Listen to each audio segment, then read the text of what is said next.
जाहिर है supreme court के इस फैसले ने सरकार के उस नजरिए को गैर संवैधानिक करार दिया जिसके जरिए माना जा रहा था, और कह रहे थे कि एक ट्रांसपेरेंसी का जिक्र प्रशांत भूषण भी कर रहे थे आलोक जी, और इसलिए ये सवाल लगातार उठ रहा था कि जो नियुक्तियां होती हैं उन नियुक्तियों को ठीक तरह किया जाए। लेकिन लग ऐसा रहा है कि जो नियुक्तियों की ट्रांसपेरेंसी का जिक्र होते होते नियुक्तियों को अपने हाथ में लेने की मंशा आ गई, जिसके लिहाज से सुप्रीम कोर्ट को यह कहना पड़ा कि यह संविधान के बुनियादी ढांचे के ही खिलाफ है। बिल्कुल, असल में प्रसून जी इसलिए इस बात पर ध्यान दिया जाना चाहिए कि ये ठीक है कि हम पहले भी कह रहे थे यदि उन पर कोई भ्रष्टाचार के मामले हैं या किसी का जज का बैकग्राउंड यदि ठीक नहीं है तो उस पर समीक्षा हो सकती है, उसमें एक अंततोगत्वा। और संसद, आपको याद है जस्टिस रामास्वामी का केस, कपिल सिब्बल साहब उनके पक्ष में लड़े थे, तो संसद में भी किसी भी सुप्रीम कोर्ट के जज पर यदि कोई शंकाएं हैं, जैसा ये कहा जाता है कि साहब वो अपने भाई भतीजे को रख सकते हैं या कोई पक्षपात कर सकते हैं या वही कोई अपने आदमी को अपने को ही अपॉइंट कर रहे हैं, लेकिन नहीं, फैसला देने के साथ साथ आप ये बताइए, फर्ज कल से आप ये कहेंगे, क्योंकि ये आर्गुमेंट दिया जाता है इंक्लूडिंग जेटली साहब जो अब तो वित्त मंत्री हैं लेकिन कानून मंत्री भी रहे हैं और कानूनविद भी हैं, वो ये कहते हैं कि भाई आप ही अपॉइंट करने वाले और आप ही फैसला करने वाले, लेकिन कर तो सेक्रेटरीज का भी यही होता है। कैबिनेट सेक्रेटरी में किसको चुना जाना है वो तय करता है, प्रधानमंत्री तय करता है कि मंत्री कौन है, ये इसलिए जज क्यों नहीं कर सकता है? क्योंकि ये राज्यसभा में भी पास हो चुका था, 20 राज्यों में समर्थन का जिक्र भी केंद्र सरकार की तरफ से किया गया था, और सुप्रीम कोर्ट ने जब इस बात का जिक्र कर दिया कि अगर ये गैर संवैधानिक है, तो याद कीजिए कि जिस दौर में ये बहस हो रही थी कि आयोग बनाया जाए तो कोलेजियम प्रणाली की खामियां भी गिनाई जा रही थी और उसमें ट्रांसपेरेंसी लाने का जिक्र भी हो रहा था। तो क्या ये माना जाए कि केंद्र सरकार ने होमवर्क नहीं किया? एक हिस्सा यह है जल्दबाजी में थी, दूसरा हिस्सा है और तीसरी स्थिति में कि न्यायपालिका के जो स्तंभ सब हैं मौजूदा वक्त में, क्योंकि चीफ जस्टिस ने खुद को अलग कर लिया था कि मैं ही मेंबर बन जाऊंगा तो मैं इसमें शामिल होऊंगा। सेकंड मेंबर जो ठाकुर साहब हैं, जस्टिस ठाकुर, वह भी उससे अलग हो गए थे, वो भी उन्होंने कहा था मैं नहीं शामिल होऊंगा। तब इसमें कहर साहब जो आ गए थे, न्यायमूर्ति JS कहर की अध्यक्षता में बैठी। हमारा यह कहना है कि सरकार ने जल्दबाजी दिखाई या फिर ट्रांसपेरेंट तरीके से सुप्रीम कोर्ट के जस्टिस के स्तर के तमाम लोगों को इसमें शामिल भी नहीं किया। क्या ये लगता है? देखिए, दोनों बातें हैं। सुप्रीम कोर्ट के लोगों को शामिल नहीं किया गया और दूसरे हस्तक्षेप, राजनीतिक अपॉइंटमेंट साथ में कमेटी के रखने की जो बात कही गई, इसलिए आपत्ति हुई और इसीलिए सुप्रीम कोर्ट भी उस पर विरोध करता रहा। लेकिन सरकार इससे जिद मालूम होती, और खाली सरकार नहीं, मुझे ऐसा लगता है राजनीतिक जिद जैसी बातें हैं। राजनेताओं को लगता है, सरकार का तो है ही, कि भाई हम अपने लोगों को कैसे हर जगह हमें रखना है, हम तय करेंगे कि देश कैसा चलने वाला है, चाहे वो न्यायपालिका हो। जबकि संविधान में जो सुप्रीम कोर्ट का, मुझे लगता है डिटेल जो और आएगा, अभी हमारे सामने वो नहीं है, लेकिन उनका ये कहना है कि संविधान में जो मूल प्रावधान है आप उसको इस तरह से एक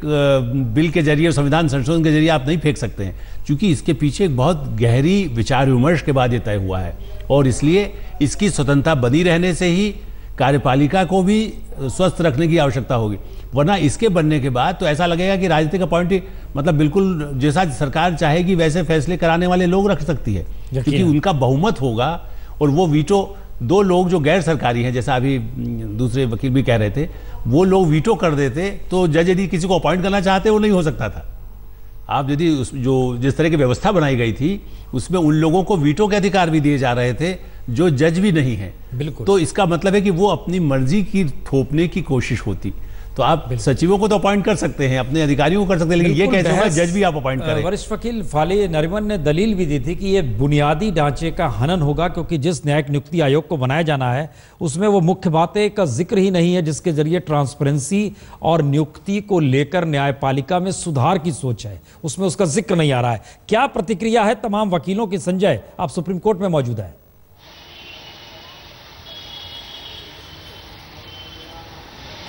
अधिकतर वकील जिनसे हमने बात की है वो इस बात के लिए बहुत खुश हैं सुप्रीम कोर्ट के फैसले से, और उनका कहना है कि जो न्यायपालिका की स्वायत्तता है वो बरकरार रहेगी, क्योंकि बहुत सारी चीजें ऐसी थी कि NJSC में जो नियुक्ति है उसको लेकर ट्रांसपेरेंसी नहीं थी और वो राजनीतिक मामलों में फंस जाता कि 2 जज तुम्हारे होंगे, 2 जज मेरे होंगे, इस तरह से बातें हो सकती थी। और जो कहा जा रहा है कि सरकारें अपना एजेंडा रखती हैं, CBI को अपने हथियार की तरह इस्तेमाल करती हैं, कुछ इस तरह का हो जाएगा। लेकिन कोर्ट ने यह साफ कर दिया है कि जब तक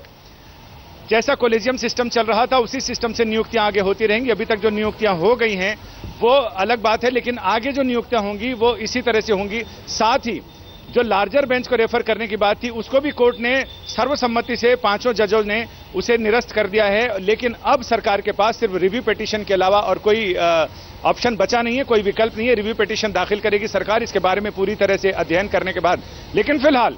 एनजेएसी इतिहास में तो चला ही गया है। अगर फैसला एनजेएसी के सपोर्ट में आता तो एक इतिहास बनता, लेकिन अब एनजेएसी खुद इतिहास के गर्त में चला गया है। एक सवाल संजय, क्योंकि हम एक चीज देख रहे थे, प्रशांत भूषण ने भी हालांकि ये सवाल खड़ा किया, क्योंकि कॉलेजियम की ट्रांसपेरेंसी को लेकर सुप्रीम कोर्ट के तमाम वकील लगातार इस पे बहस करते थे, और कॉलेजियम में ट्रांसपेरेंसी नहीं है, इसको ही एक आधार सरकार ने बनाया था, जिसके बाद इस नियुक्ति आयोग का जिक्र हुआ और उसके बाद उसको बहुत तेजी से आगे बढ़ाने का सरकार ने प्रयास किया। हमारा सवाल यह है कि क्या अब जब न्यायिक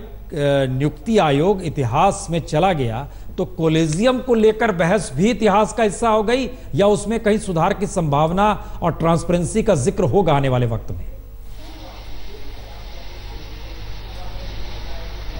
प्रसून जी, जिस तरह से कोर्ट ने बहुत बेबाकी के साथ, बहुत ही कॉन्फिडेंस के साथ कॉन्फिडेंटली ये फैसला सुनाया है, तो इसमें पूरी उम्मीद की जा रही है जो विस्तृत फैसला है, जो तफसील से है, विस्तार है, उसमें जरूर कॉलेजियम सिस्टम को लेकर कुछ सुधार की बातें की गई होंगी, ताकि जो लोग कॉलेजियम सिस्टम पर सवाल उठा रहे हैं उनके मुंह बंद किए जा सके और इसको और ट्रांसपेरेंट बनाया जा सके। लेकिन उसके लिए जरूरत है कि फैसले को पूरी तरह से विस्तार के साथ पढ़ने की, और उसमें जो सवाल उठाए गए थे, जाहिर है कोर्ट ने उनको अनदेखा और अनसुना नहीं किया होगा, उस पर जरूर कोई ऐसा फैसला दिया होगा, जरूर कुछ ऐसा व्यवस्था, ऐसा मध्य मार्ग निकाला होगा जिससे ट्रांसपेरेंसी और बढ़े और विश्वसनीयता, जो जिसका सवाल उठा रहे हैं लोग कि न्यायपालिका में कॉलेजियम सिस्टम विश्वसनीय नहीं है, उसमें ट्रांसपेरेंसी नहीं है, ऐसा कुछ इंतजाम जरूर किया होगा कि आगे आने वाले समय में इसको बहुत ही विश्वसनीयता से, बहुत विश्वास के साथ, बहुत कॉन्फिडेंस के साथ लागू किया जा सके और न्यायपालिका ये बता सके कि हमारे जजों की नियुक्ति, जो हमारा सिस्टम है वो कितना ट्रांसपेरेंट है, उसमें कितने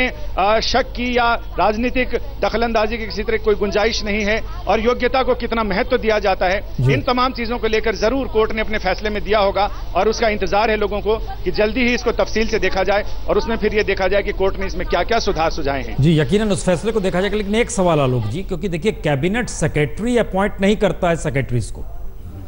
लेकिन चीफ जस्टिस और तमाम जस्टिस जो हैं, जो कॉलेजियम है उसमें उनकी वो नियुक्ति करते हैं। उसमें सवाल है, ये सवाल सब सारे उठे थे सवाल जिस समय जिक्र हो रहा था आयोग का। इसका मतलब ये है कि जो कॉलेजियम को लेकर जो अपॉइंटमेंट के करप्शन का जिक्र हो रहा था कि इसमें गड़बड़ी है, क्या फैसले में, वो तो फैसला ही पूरा आया नहीं है, वो तो पढ़ने के बाद पता चलेगा, लेकिन उस दिशा में सोचा जाएगा या नहीं जाएगा? देखिए, मुझे लगता है कि निश्चित तो सोचा जाएगा, और जुडिशरी को भी अपनी, चूंकि जितना बड़ा विवाद और संसद के साथ ऐसा टकराव भी नहीं लेंगे